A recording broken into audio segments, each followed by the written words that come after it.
Good evening, ladies and gentlemen, and welcome to your news edition. These are the headlines. New buses arrive at the port of Algiers as part of implementing the instructions of the President of the Republic regarding the import of 10,000 buses to renew the public transport fleet. The International Monetary Fund hails Algeria's economic development, particularly in non-hydrocarbon sectors, achieved thanks to economic reforms. The French public media at the heart of another scandal, as Rachida Dati represents dangerous infiltration to the benefit of Makhzen. The judicial system is totally paralyzed in Morocco, and lawyers call on for protests. Welcome back. The port of Algiers has taken delivery of 134 buses under a nationwide push to modernize public transport with imports from China and Germany aimed at expanding urban transit capacity and improving service quality. Melissa Balaman. As part of the President of the Republic's drive to modernize public transport, the Port of Algiers has received a new delivery of buses aimed at boosting the capacity of the urban transit network. Sourced from China and Germany, the vehicles are part of a nationwide program to expand the public transport fleet and raise service standards for passengers. في إطار تجسيد برنامج السيد رئيس الجمهورية القائد الأعلى للقوات المسلحة وزير الدفاع الوطني. In line with the program of the President of the Republic, Commander-in-Chief of the Armed Forces, Minister of National Defense, to import 10,000 new buses to renew the national passenger transport fleet, and under the supervision of the Army General Minister Delegate to the Minister of National Defense, Chief of Staff of the People's National Army, the Directorate of Military Industries at the Ministry of National Defense through the Automotive Industry Development Company, received on Friday at the Port of Algiers a new shipment of 134 buses of various categories. This delivery is part of a total of 6,800 buses to be received from foreign partners, notably the People's Republic of China and the Federal Republic of Germany, with further shipments expected in the coming days. The latest shipment forms part of a broader plan to acquire around 10,000 buses, selected on the basis of modern technical standards to ensure quality, safety, and long-term performance. The program is designed to meet rising urban transport demand across Algeria's cities, while supporting the ongoing modernization of public infrastructure.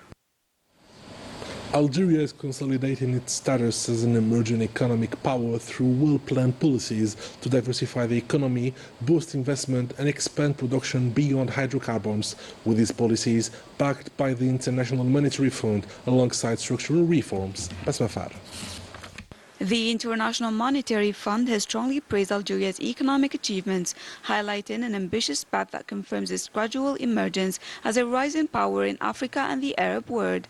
The IMF's assessment points to tangible results, notably real economic diversification beyond hydrocarbons, growing industrial and agricultural momentum, expanding digital services, and strengthened infrastructure that is boosting investor confidence.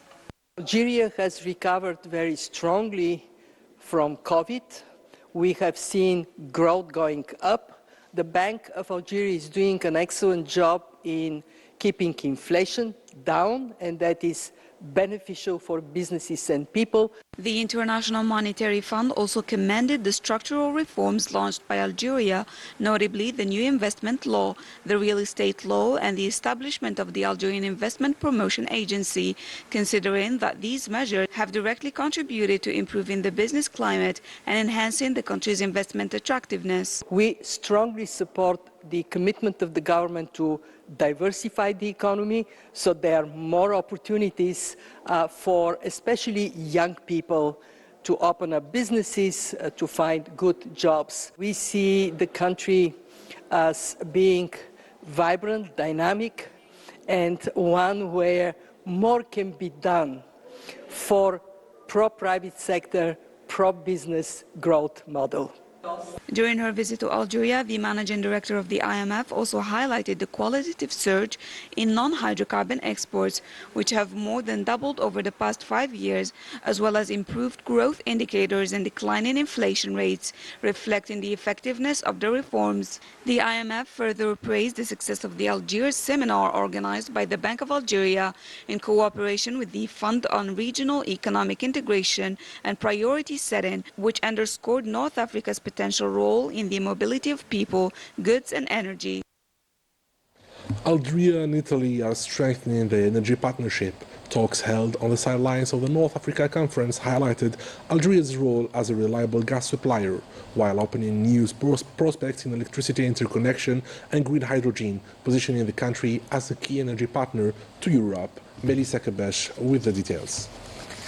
Energy cooperation between Algeria and Italy is moving toward a more integrated economic model, reinforcing Algeria's position as a reliable gas supplier while keeping pace with Europe's transition towards clean energy. Consultations between Algeria's Minister of Energy and Mines, Mohamed Arqab, and his Italian counterpart, Gilberto Pegetto Fratin, held on the sidelines of the North Africa Connecting Continents and Creating Opportunities Conference, confirmed the shared commitment to strengthening oil and gas partnerships, particularly between Sonatrach and UNI. The discussions also placed carbon emissions reducing among the new priorities of bilateral cooperation. In parallel, talks between Algeria's Minister of Energy and Renewable Energies, Mohamed Ajal, and the Italian minister opened broader strategic perspectives, notably through a proposed subsea electricity interconnection project linking Algeria and Italy. The South Corridor Green Hydrogen project also emerged as a key strategic focus, with both sides calling for accelerated implementation and a shift from agreements to concrete execution. These moves aim to deepen Algerian-Italian economic cooperation and position Algeria as a comprehensive energy partner in the Mediterranean region, not only as a supplier of natural gas, but also as a future hub for exporting electricity and green hydrogen to Europe. The General Caliph of the Tariqa Tijaniya, Sid Ali Balalabi, paid a visit to Senegal to take part in the annual gathering of the Tijaniya Brotherhood. The visit reaffirmed the strong spiritual ties uniting African peoples. Melissa Kabesh with the details. The visit is spiritual in nature, marked by unity and gathering. It aims to strengthen cohesion and reaffirm a unifying religious reference, while highlighting the historical place of the Tijaniya Brotherhood and its role in spreading the values of moderation and peaceful coexistence. It is within this context that the General Caliph of the Tijaniya Orders, Sid Ali Balarbi, traveled to Senegal to take part in the annual gathering organized by the descendants of Sidi Muhammad al-Habib al-Tijani. Upon his arrival, the General Caliph was given a warm welcome in the presence of the Mayor of Burkina, the Algerian ambassador to Senegal, reflecting the strong spiritual and symbolic significance of this event. We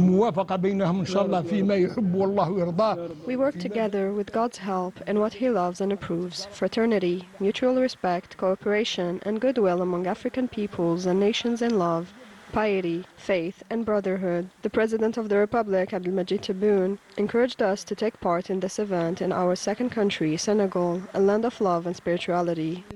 عبد المجيد تبون فهو اللي أمرنا وقالنا لابد تروحوا تشاركوا في بلدنا الثاني وهي السنغال بلد المحبة وبلد. The welcoming ceremony was attended by numerous religious figures and sheikhs from various Sufi brotherhoods, notably the Qadiriya Kuntiya and the Muradiya, as well as representatives of the Tijaniya Zawiyas from several African countries, including Mauritania, the Gambia, and Guinea-Conakry. التجانية نرحب بكم نيابة عن شيخ محمد الماحي إبراهيم نياس. We welcome you on behalf of Sheikh Mohammed al-Mahi Ibrahim Nias to your second homeland. We offer you a warm reception worthy of your stand-in. Senegal is your country and its people are at your service. في كل وقت كما تعرفون أن السنغال هي دولتكم وسكان أهل السنغال هم خدامكم.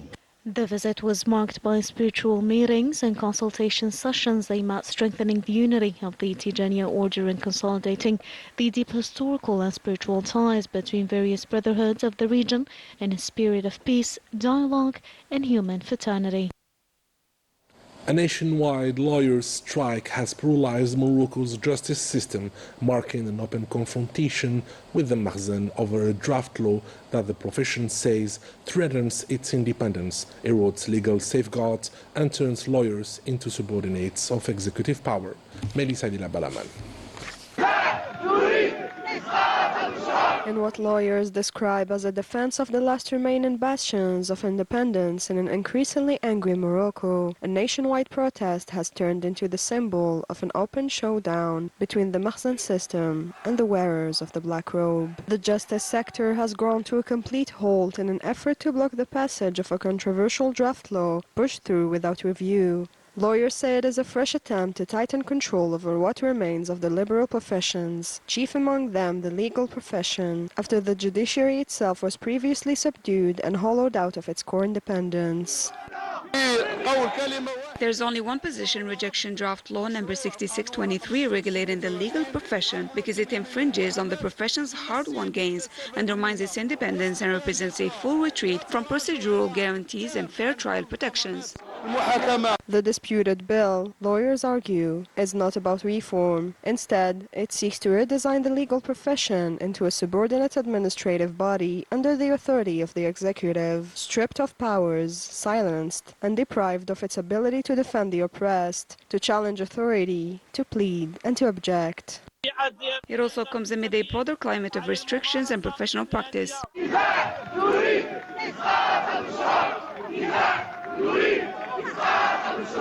Beyond the immediate dispute, the protests reveal a deep erosion of trust between the Makhzen and professional bodies. They have also shown that a policy of silent subjugation no longer passes easily in a society once shaped by co-optation and domestication. The demand to scrap the bill is a collective outcry that begins with lawyers, but does not end with them.